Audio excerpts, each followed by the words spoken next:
Hola, ¿qué tal alumnos de primer año? Bienvenidos a su clase de artes visuales de esta semana. Espero que se encuentren muy bien. Y las clases pasadas estuvimos hablando acerca de algunas vanguardias artísticas como el realismo, el romanticismo, el dadaísmo, el surrealismo y otras más. Pero los temas en esta parte solo teníamos que conocerlos, más o menos saber de qué tratan, cómo son las pinturas de cada uno de estos movimientos. Y vamos a empezar con otro tema y vamos a empezar a hablar de las artes visuales, a conocer cuáles son, en qué consisten, cuáles son sus materiales, cómo se elaboran. Vamos a hablar de eso durante las siguientes sesiones y espero que les guste y les interese mucho. Por cierto, estoy viendo que hay otros alumnos de otros lugares que nos están viendo con este material de apoyo. Me alegra mucho que les ayuden los videos para sus clases, tanto a los maestros como a los alumnos. Un saludo para todos ustedes y me gustaría que en los comentarios dejaran de dónde son. Y nuestro tema con el que vamos a iniciar se llama Observa y compara piezas artísticas de lugares, técnicas y épocas diversas.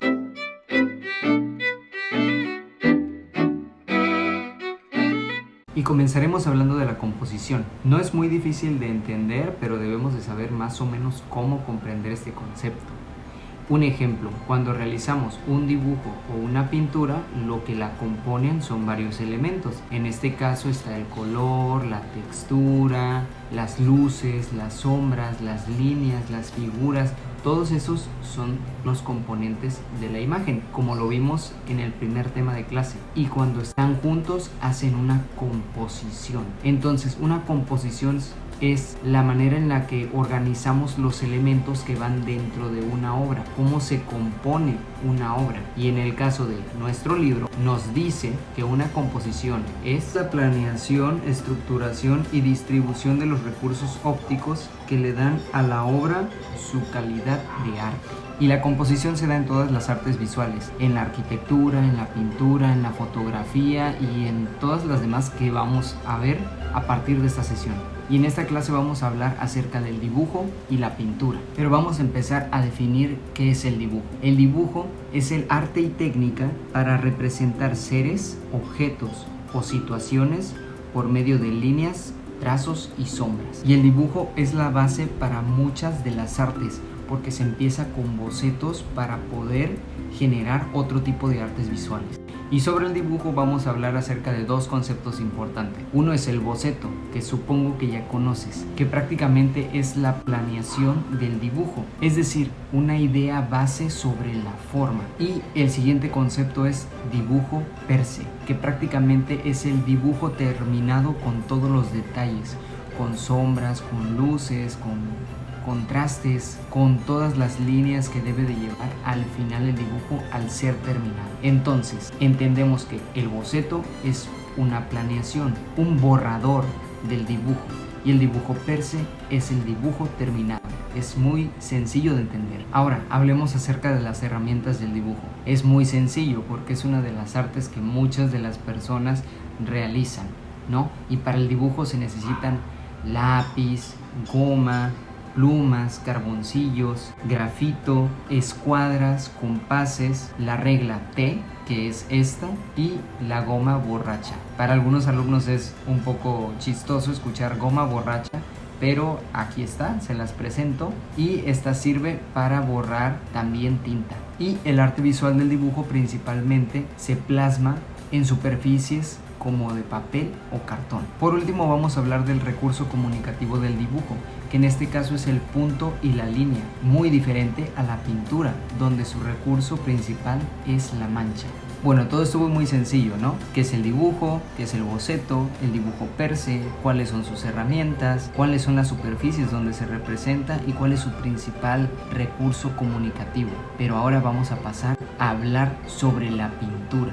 Y sobre la pintura ya habíamos dicho que su principal recurso es la mancha.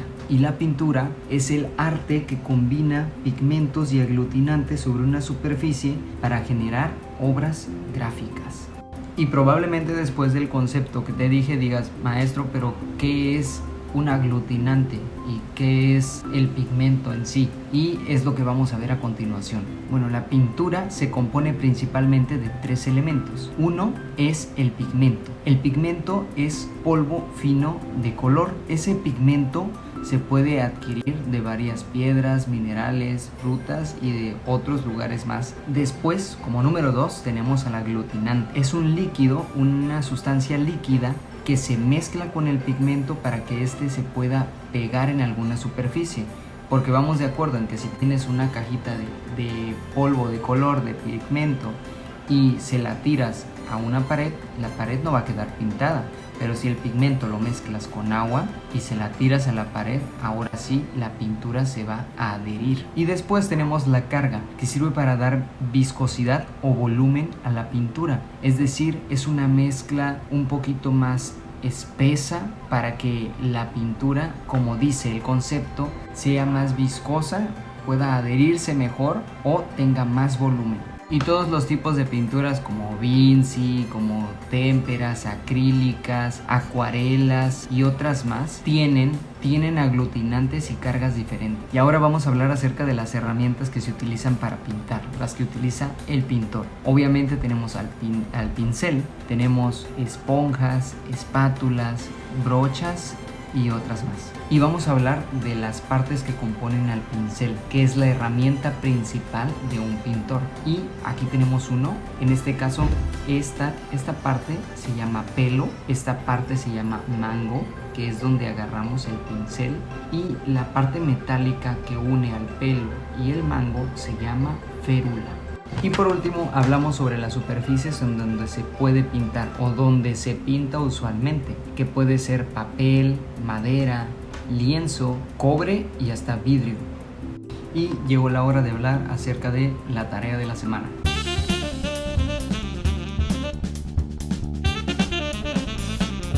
En este caso les voy a enviar un cuestionario de 10 preguntas que es muy sencillo de contestar acerca de la información de la que hablamos aquí en el video y que ya está en su libro. En el punto número 10 se te pide que realices o pegues un ejemplo de un dibujo y de una pintura. Puedes hacer el dibujo tú con tu lápiz, tus herramientas, y la pintura también la puedes hacer tú.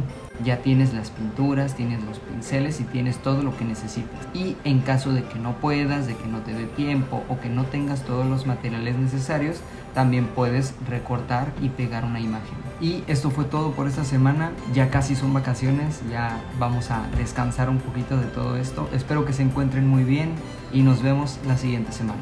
Chao.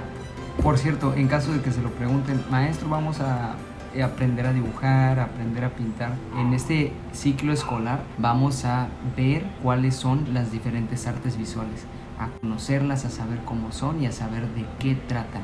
En otro momento tendremos ya oportunidad de empezar a probar con estas técnicas.